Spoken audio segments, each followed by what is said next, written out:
जय हिंद दोस्तों, मैं सुखदेव आर्य, अंडर ट्रेनिंग पटवारी पीटीएस करनाल से। आज ये जुलाई 2008 का क्वेश्चन पेपर सोल्व किया है।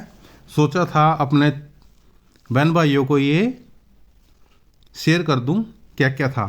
ये क्वेश्चन पेपर पहला है लकीर बदस्तूर।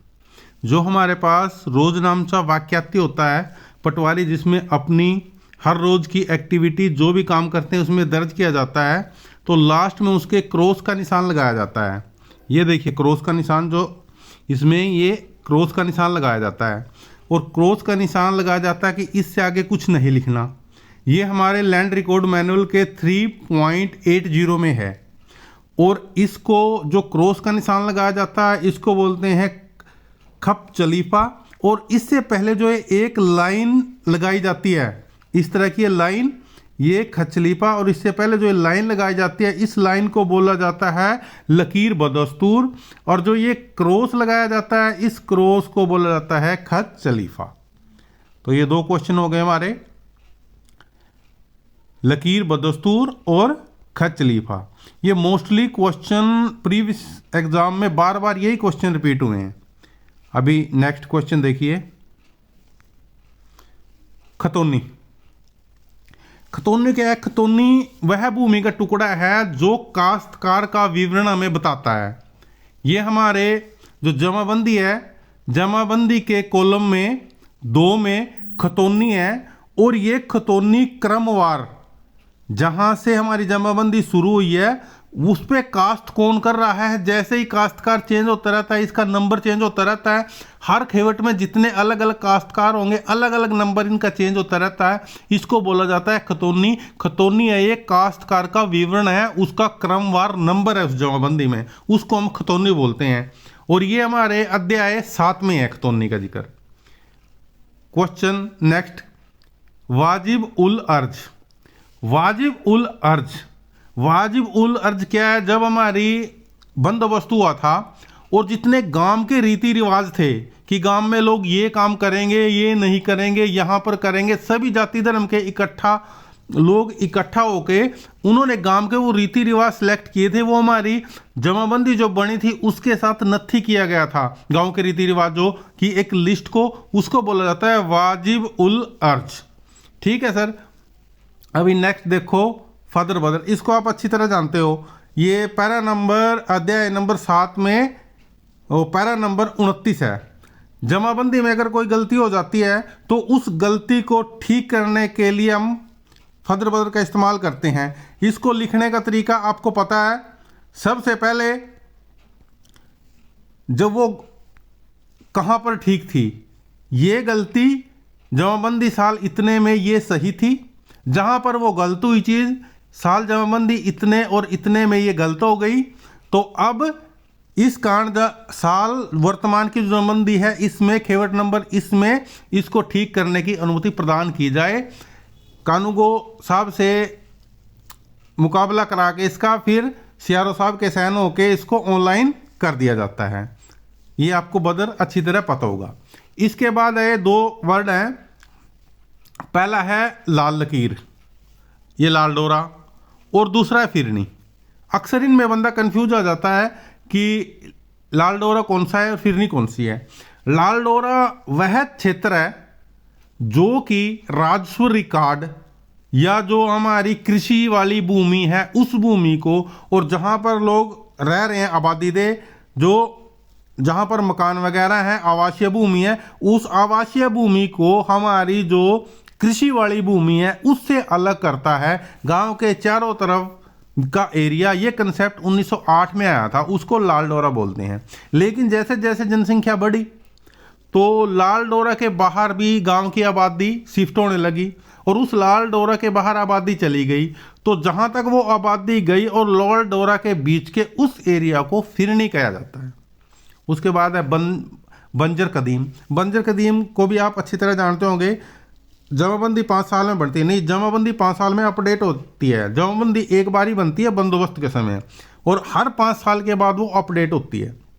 जैसे ही जमाबंदी अपडेट होती है, हम जमाबंदी में अनेक प्रकार के बदलाव करते हैं। उसमें हम भूमि की किस्म कैसी थी, पहले वो भूमि से खेती की जाती थी वो बंजर थी या चाही थी या नहरी थी, ये तब्दीली कर जाती हैं। अगर किसी जमीन में 8 फसल से मतलब 4 सालों से कोई फसल नहीं बोई गई है तो उसको बंजर कदीम की संज्ञा दी जाती है। नेक्स्ट क्वेश्चन देखो, कच्चा बीघा पक्का बीघा। ये क्वेश्चन भी बार बार आया हुआ है कि कच्चा बीघा किसे कहते हैं और पक्का बीघा किसे कहते हैं। पहले देखिए अब कच्चा बीघा। कच्चा बीघे की जो पैमाइश थी उसके लिए जिस लट्ठे का इस्तेमाल किया जाता है वो 57.157 इंच लंबा गट्ठा होता है और इसकी जरीब की लंबाई 47.6 फीट होती है और एक कच्चे बीघे में 1008.333 वर्ग गज भूमि होती है। और 1 एकड़ में कितने कच्चे बीघे होते हैं? 4 बीघा 16 बिस्वा मिलकर 1 एकड़ बनाता है। उसके बाद पक्का बीघा। पक्के बीघे की पैमाइश 99 इंच प्रति गट्ठा के हिसाब से की जाती है। इसमें जरीब से जिससे नापी जाती है जमीन उसकी लंबाई 82 फीट लंबी होती है। एक पक्का बीघा में 3024 वर्ग गज होते हैं और एक बीघा और 12 बिस्वा मिलाकर 1 एकड़ का निर्माण करते हैं। अभी नेक्स्ट क्वेश्चन देखो, आपको अच्छी तरह आता होगा ये। पटवारी के पास कितने प्रकार के रोजनामचे होते हैं? सबसे पहला पता है आपको पटवारी के पास कितने प्रकार के रोजनामचे होते हैं? 3 प्रकार के रोजनामचे पटवारी के पास होते हैं। नंबर 1 है रोजनामचा वाक्याती। नंबर 2 रोजनामचा कालगुजारी। नंबर 3 रोजनामचा हरकती। रोजनामचा वाक्याती 3.80 में वाक्याती जितने भी दिन में वाक्य घटित होते हैं पटवारी उन वाक्य को उन घटनाओं को इसमें दर्ज करता है।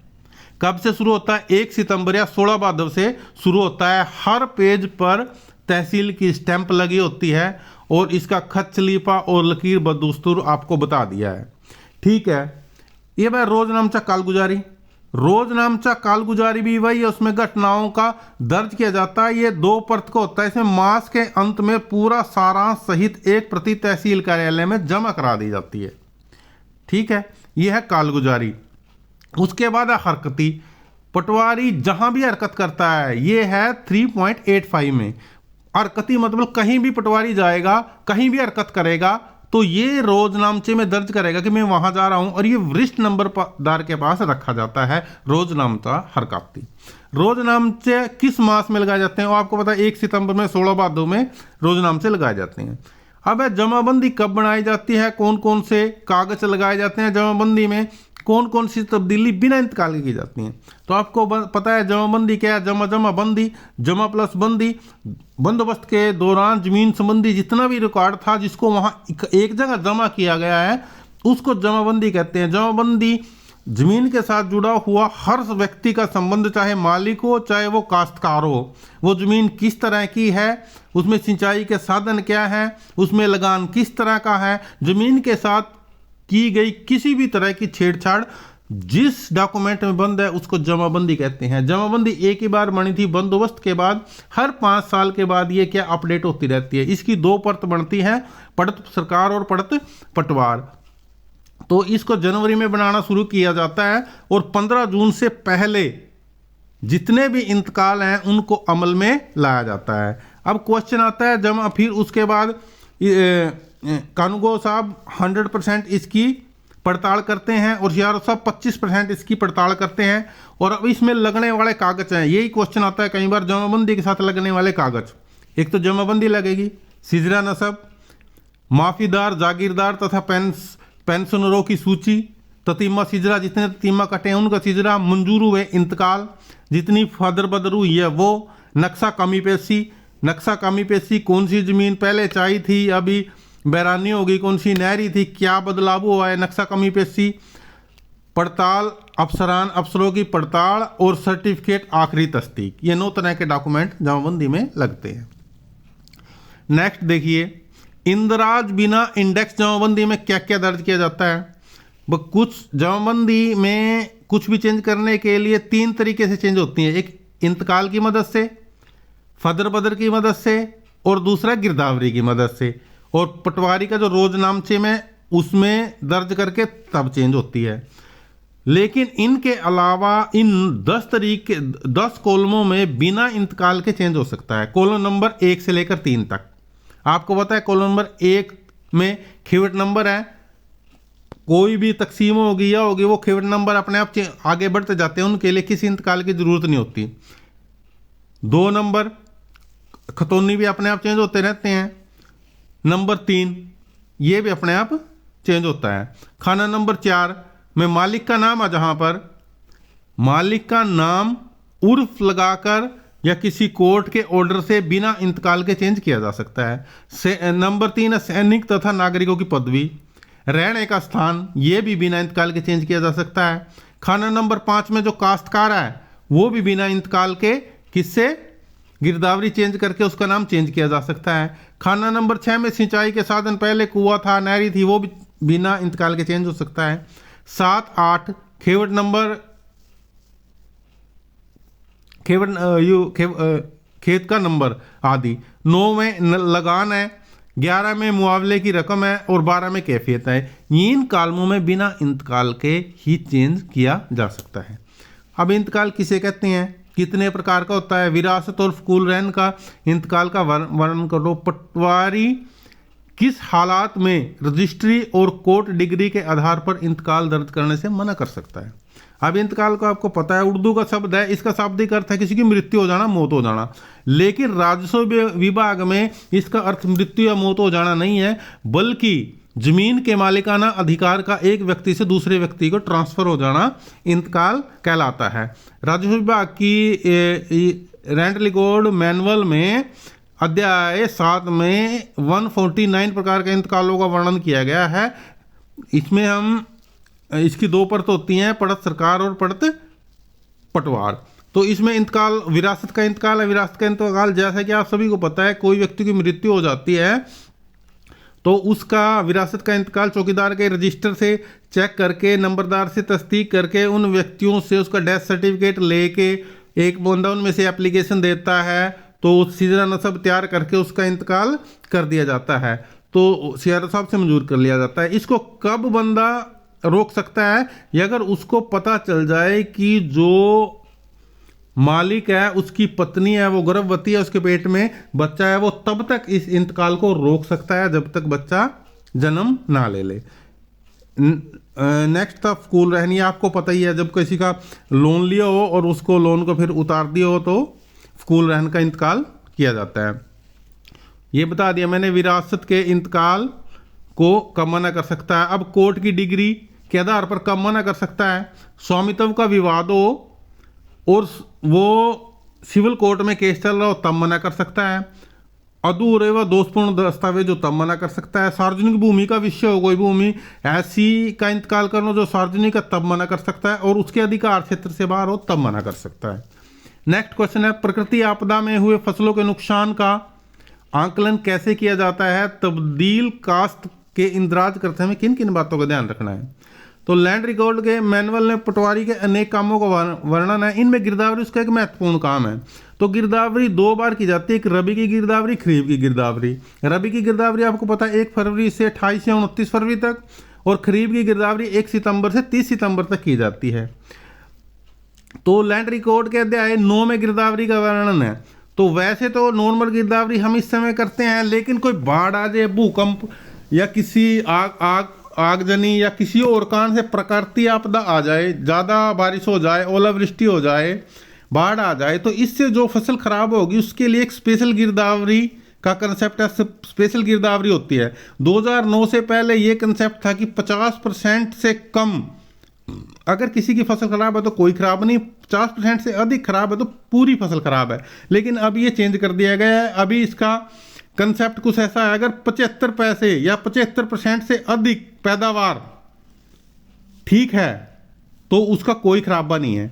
50 पैसे से लेकर 75 पैसे से कम खराबा है तो 1/4 खराबा माना जाएगा। 25 पैसे से 50 पैसे तक है तो 1/2 खराबा माना जाएगा, और 75% से अधिक खराब है तो 100% खराबा माना जाएगा। अब तब्दील कास्त में ध्यान देने वाली बातें। अब तब्दील कास्त दो तरह से होगा। एक तो जब सहमत होंगे सभी, तो सहमत होने के बाद उन व्यक्तियों का एफिडेविट ले लिया जाएगा, जितने गवाह हैं, नंबरदार है, सबके साइन करा दिए जाएंगे, रोजनामचे में दर्ज कर लिया जाएगा और उसको गिरदावरी को चेंज किया जा सकता है पटवारी के द्वारा। अगर झगड़े वाली गिरदावरी है तो उसमें सारी घटनाओं को पटवारी अपने रोजनामचे वाक्याती में दर्ज करेगा, व्यक्तियों के साइन और नंबरदार के साइन कराएगा और तस्दीक कानून करने के बाद सीआरओ साहब वहाँ का मौके का मुआयना करेंगे, लोगों से पूछताछ करेंगे, वहीं भी डिसीजन दे सकते हैं। कुछ बाद में भी आपके पास डिसीजन आएगा तो आप गिरदावरी चेंज कर दें, जिस साल की होगी उसको उस पत्र को लगा दें, फिर अगले पत्र में गिरदावरी चेंज करें, लाल पेन से जो पूरा हुक्म है कोर्ट का वो उसमें खाने में लिखें और उससे अगला पत्र लाल पेन से आएगा। अभी नोट्स लिखें। कीमत अंदाजगी। कीमत अंदाजगी जब चकबंदी के दौरान पूरे गांव की जमीन इकट्ठी की जाती है, पटवारी कानूगो और मसावरती कमेटी की मदद से गांव में घूम घूम कर, क्योंकि गांव में एक जैसी जमीन नहीं है, कोई जमीन अधिक उपजाऊ है, किसी को पानी अधिक लगता है, तो इस तरह उस जमीन की अलग अलग कीमत निकाली गई। वो कीमत 8 आने, 12 आने, 14 आने और 16 आने की अलग अलग जमीन की कीमत निकाली गई, तो ताकि गांव वालों में झगड़ा ना हो।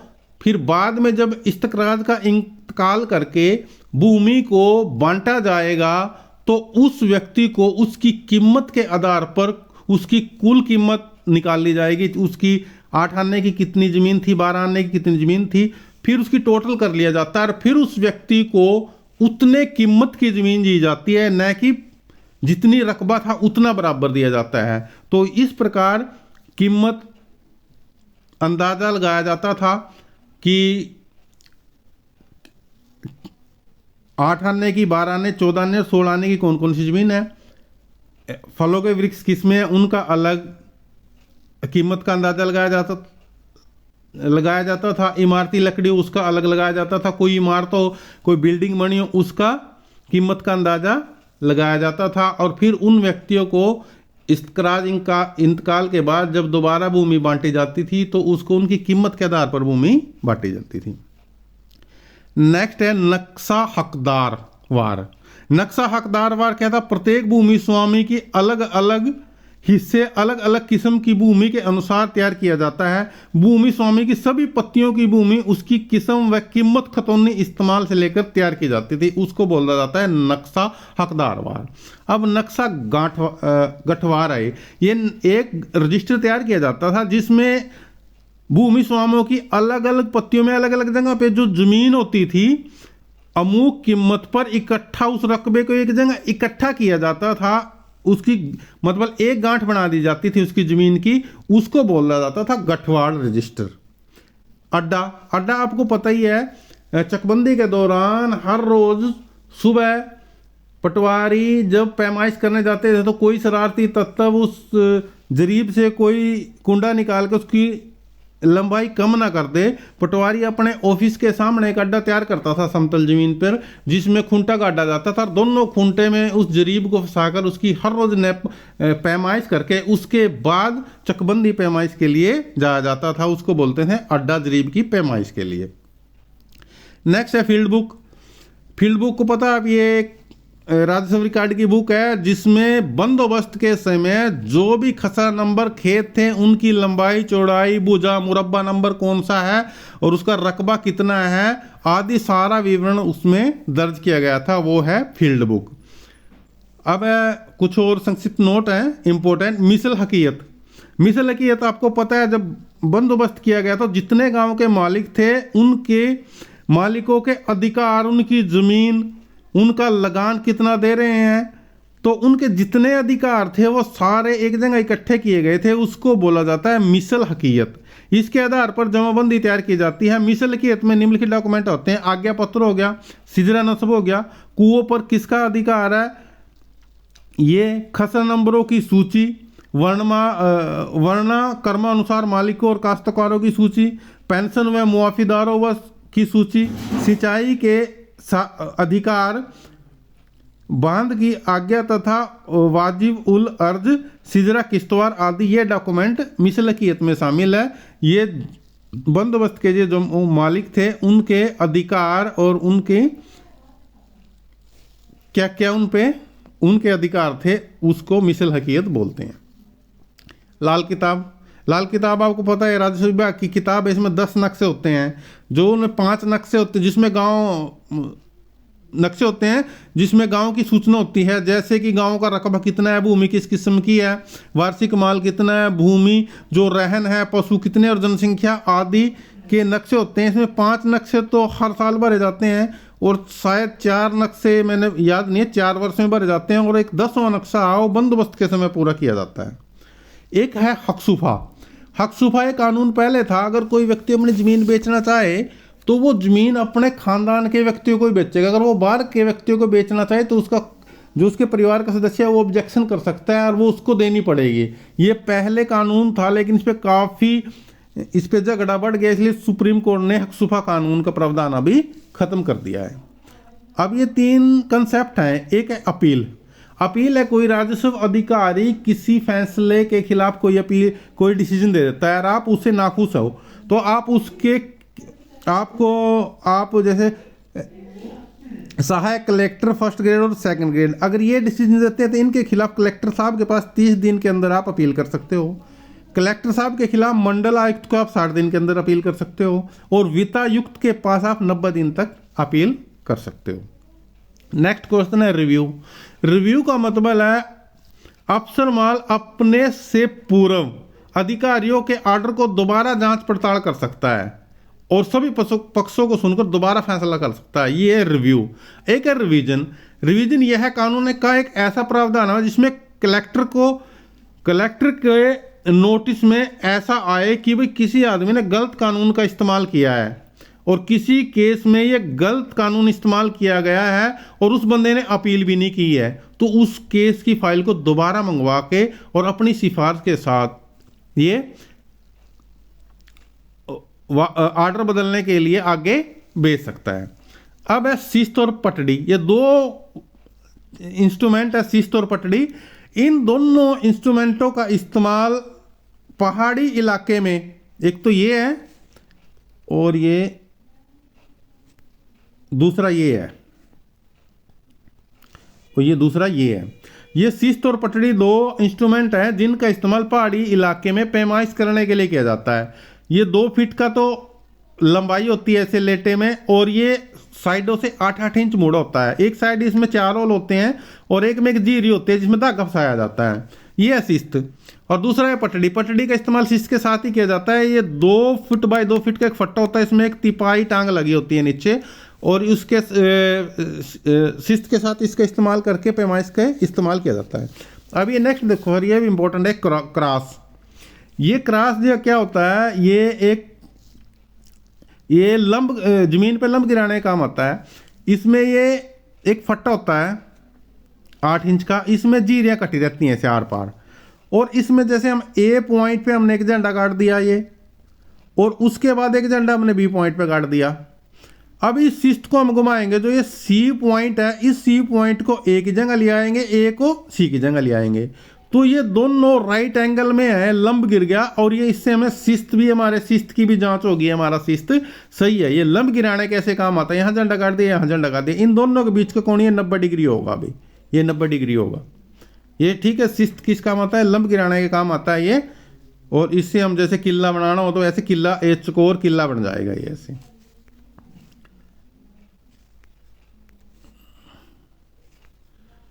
अब ये देखिए नदी की चौड़ाई नापने का एक ये मेथड है। इसमें हम क्या करेंगे, ये होम बैंक हमारी साइड इधर या होम बैंक में हम खड़े हुए हैं, ये हम खड़े हुए हैं। यहाँ से हमने एक पॉइंट मानना ये ए और फार बैंक में नदी के उस किनारे पे हमने दूसरा पॉइंट मानना बी। मान लीजिए हमने वहाँ झंडा काट लिया, कोई पेड़ खड़ा है वो पेड़ को मान लिया है, कोई पत्थर पड़ा है इस पत्थर को मान लिया, तो हम फिर ए पॉइंट से नदी के पैरेलल पॉइंट सी तक चलेंगे। जहां हम सी तक चल गए हम लगभग उतना चलेंगे जितनी नदी की चौड़ाई है अंदाजे से। अब हम इस दूरी को नाप लेंगे और जिसमें जितने कदम है उसके बीच में एक पॉइंट लगाएंगे। इस पॉइंट को नाम दिया हमने डी। ये डी पॉइंट को हमने नाम दिया, यहाँ भी हमने मान लीजिए एक झंडा गाड़ दिया। उसके बाद हम सी पॉइंट से पीछे की तरफ चलेंगे, ऐसे यहाँ पर सी पॉइंट से ऐसे पीछे की तरफ हम आएंगे। हम जब तक आएंगे जब तक कि ये बीच वाला झंडा और फार बैंक, ये जो बी झंडा था, ये तीनों एक सीध में ना जाएं। जब ये एक सीध में आ जाएंगे तो हमारा सी से लेकर जो ये ई तक है और ये बराबर होगा ए और बी के। तो इस तरह हम माप सकते हैं इसको, क्योंकि इसमें अब सी ई बराबर है ए बी। तो दोस्त,